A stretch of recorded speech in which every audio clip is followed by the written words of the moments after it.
Hi friends, welcome to my channel. ఇక స్టోరీలోకి పోతే, అరే ఆదిత్య, నువ్వు చెప్పేది నీకైనా అర్థమవుతుందా అంది సుగుణ. అమ్మ, కాస్త ప్రశాంతంగా ఆలోచించు, నీకు కూడా అర్థమవుతుంది అన్నాడు ఆదిత్య.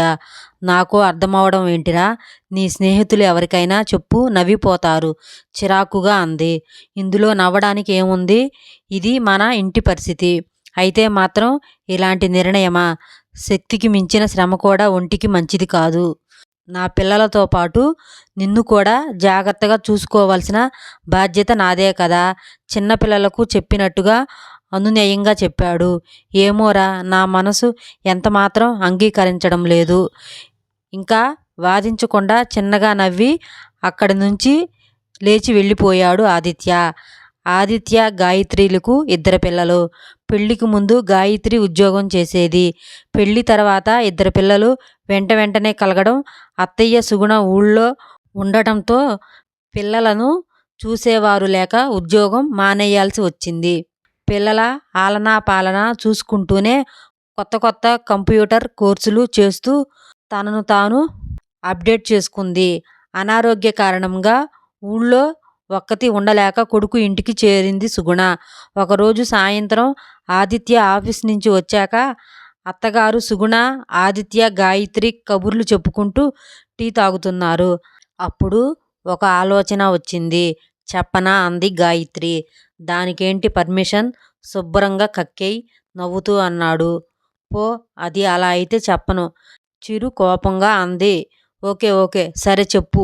నేను ఇంతకు ముందు పనిచేసిన కంపెనీలో జాబు ఏమైనా ఉందేమో అడగనా? ఆదిత్య గాయత్రి మొహంలోకి చూశాడు. సరదాగా లేదు, సీరియస్గానే ఉంది. మరి ఇంటి పనులు, పిల్లలు ఎలా మేనేజ్ చేస్తావు? అన్నీ చేసి వెళ్తాను. ఇక ఏమన్నా ఉంటే అత్తయ్య గారు ఉన్నారు కదా, చూస్తారు. సుగుణ వింటూ టీ తాగుతుంది. అమ్మకు ఆరోగ్యం సరిగ్గా లేదు కదా, ఉదయం నుండి నువ్వు వచ్చేదాకా ఇద్దరు పిల్లల్ని మేనేజ్ చేయగలదా? లేదులే, అది నాకు తెలియదా? వర్క్ ఫ్రమ్ హోమ్ ఉండేలా చూసుకుంటా. పిల్లలు పెరుగుతున్నారు కదా, ఖర్చులు పెరుగుతున్నాయి. ఏదో చిన్న ప్రయత్నం చేద్దామని వివరించింది. అవును, నువ్వన్నది కూడా నిజమే. రోజు రోజుకు ఖర్చులు పెరుగుతాయి కానీ తరగవు కదా. సర్లే, అడిగి చూడు, నష్టం ఏమీ లేదుగా. అయినా నువ్వు చాలా కోర్సులు కూడా చేశావు కదా, ప్రయత్నం చెయ్యి. తెలిసిన కంపెనీ కదా అన్నాడు ఎంకరేజ్మెంట్గా. అవును, అది నా వర్క్ను వాళ్ళు చాలా ఇష్టపడ్డారు. నేను మానేస్తున్నానని చెప్పగానే చాలాసార్లు వద్దని చెప్పారు. నేనే పిల్లలు పెరిగాక మళ్ళీ వస్తానని చెప్పా. అవునా, మరింకేం, ట్రై చెయ్యి. అమ్మ, ఏమైంది? గాయత్రికి ఎందుకలా పరధ్యానంగా దిగులుగా ఉంది? ఎప్పుడు ఏదో ఒకటి మాట్లాడుతూ ఉంటుంది. ఈరోజు ఏంటి, నేను వచ్చి ఇంతసేపైనా ఒక మాట లేదు అన్నాడు ఆదిత్య. ఏమోరా, అది ఆఫీస్ నుంచి ఫోన్ వచ్చింది. త్వరగా వస్తా, కాస్త పిల్లల్ని చూడండి అని చెప్పి వెళ్ళొచ్చింది. ఓహో, ఇంటర్వ్యూకు వెళ్ళినట్టుంది. జాబు రాలేదు కావచ్చు. అయి ఉంటుంది పాపం. నువ్వు మాట్లాడు తనతో అంది సుగుణ. గాయత్రి, ఇలారా, ఏంటది? ముందు కూర్చో, పక్కన కూర్చోబెట్టుకున్నాడు. కూర్చుంది మౌనంగా. నువ్వు ఇప్పుడిప్పుడే ఉద్యోగం వెతకడం మొదలుపెట్టావు కదా, మొదటి ప్రయత్నానికి డిప్రెషనా? 5-6 సంవత్సరాలు గ్యాప్ వచ్చింది కదా, కాస్త టైం పట్టొచ్చు. ఎక్కువ ఆలోచించకు, వేరేది వెతకొచ్చులే. Be happy. భుజం మీద చెయ్యి వేశాడు. నీకో విషయం చెప్పాలి నింపదిగా అంది. అవునా, చెప్పు. అక్కడేమైనా జరిగిందా అడిగాడు ఆమె కళ్ళల్లోకి చూస్తూ. నేను వాళ్ళను ఆన్లైన్ జాబ్ కావాలని అడిగా. వాళ్ళు ప్రస్తుతం లేవన్నారు. కానీ ఏమన్నారు? నేను పాత ఎంప్లాయీనని గుర్తించి నా అప్డేట్ స్కిల్స్ పైన ఇంటర్వ్యూ చేశారు. చేసి ఏం చెప్పారు? అన్నీ బాగా నచ్చాయి, నాకు అసిస్టెంట్ మేనేజర్ పోస్టు ఇస్తామన్నారు. కొద్ది రోజుల్లోనే మేనేజర్గా ప్రమోట్ చేసే అవకాశం ఉందని చెప్పారు. శాలరీ కూడా ప్రస్తుతం మనకు వస్తున్న దానికి 2 రెట్లు ఇస్తామన్నారు. వావ్, ఇంత గుడ్ న్యూస్ ఇంత చప్పగా చెబుతారా ఎవరైనా? కానీ అది ఇందులో ఒక సమస్య ఉంది. ఏంటది? నేను ఇంటి నుండి వర్క్ చేయడానికి వీలు కాదు. ఆఫీస్కి వెళ్ళాలి. సరే దిగులు పడకు. నీకు అర్హత లేకపోతే అంత ఎక్కువ శాలరీతో అంత పెద్ద పోస్టు ఇవ్వరు కదా. ముందు దానికి సంతోషించు. నువ్వు వెళ్ళడానికి ఏదో మార్గం చూద్దాంలే. గాయత్రి చేతిని తన చేతిలోకి తీసుకొని ప్రేమగా తట్టాడు ఆదిత్య. గాయత్రికి భరోసా అయితే ఇచ్చాడు. కానీ అక్కడే మొదలయ్యింది అసలు సమస్య. అదే తల్లిని ఒప్పించడం.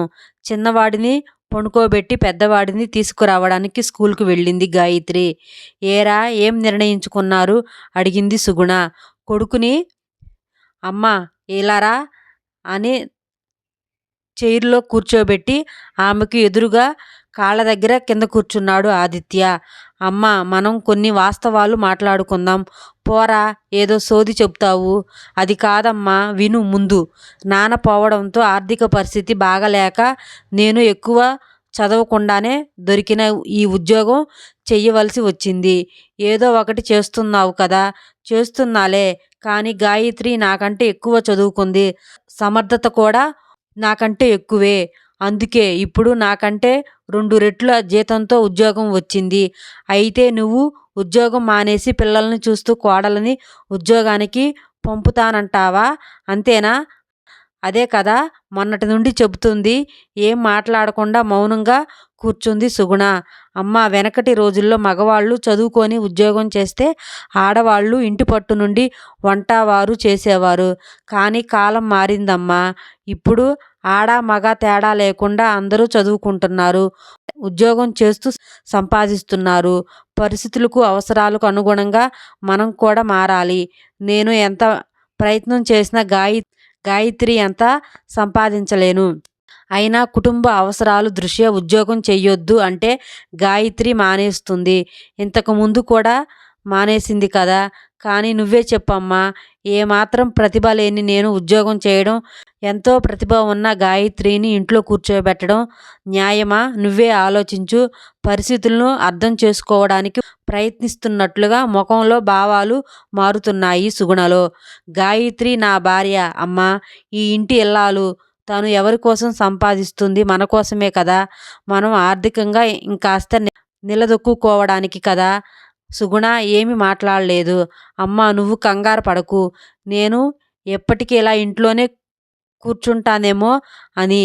గాయత్రి పిల్లలను చూసుకుంటూ కొత్త కోర్సులు చేసినట్లే నేను కూడా కొత్త స్కిల్స్ నేర్చుకొని పిల్లలు కాస్త పెద్దవగానే మంచి జాబ్ చూసుకుంటూ మహా అయితే 2-3 సంవత్సరాలు అంతే. సరేనా? మా అమ్మ మంచిది కదా. ప్లీజ్ అర్థం చేసుకో అమ్మా. అత్తయ్య ఒకసారి ఇలా రండి హడావుడిగా వస్తూ పిలిచింది గాయత్రి. ఏమిటమ్మా అది? కంగారుగా వస్తూ సుగుణ ముందు మీరు ఇక్కడ కూర్చోండి కుర్చీలో కూర్చోబెట్టింది. ఇవి మీకే అంది పెద్ద డబ్బులు కట్ట చేతికి ఇస్తూ. అమ్మో ఇంత డబ్బు నాకెందుకు? విస్మయంగా అడిగింది సుగుణ. లేదత్తయ్య, ఈరోజు నా మొదటి శాలరీ వచ్చింది. ఇంట్లో నా పనులన్నీ మీరు పంచుకున్నారు కనుకే నేను ఆఫీస్కి వెళ్ళి ఉద్యోగం చెయ్యగలుగుతున్నా. అందుకే నా శాలరీలో మీకు భాగం ఉంటుంది. దీన్ని మీకు నచ్చిన విధంగా ఖర్చు చేసుకోవచ్చు. అది మీ హక్కు. సుగుణ లేచి కోడలిని గట్టిగా కౌగిలించుకుంది. ఇంత డబ్బు నేను ఎప్పుడు చూడలేదు అంది చెమ్మగిల్లిన కళ్ళతో. శ్రమలో భాగం ఉన్నప్పుడు ఫలితంలో కూడా భాగం ఉండాలి కదా అత్తయ్య. ఆర్థిక స్వేచ్ఛ అందరికీ అవసరం అంది గాయత్రి. అప్పుడే అక్కడికి వచ్చిన ఆదిత్య సంతోషంగా చూస్తూ ఉండిపోయాడు నవతరం అత్తా కోడళ్ల వైపు. ఈ స్టోరీ నచ్చితే లైక్ చేయండి, షేర్ చేయండి, ఛానల్ని సబ్స్క్రైబ్ చేసుకోండి.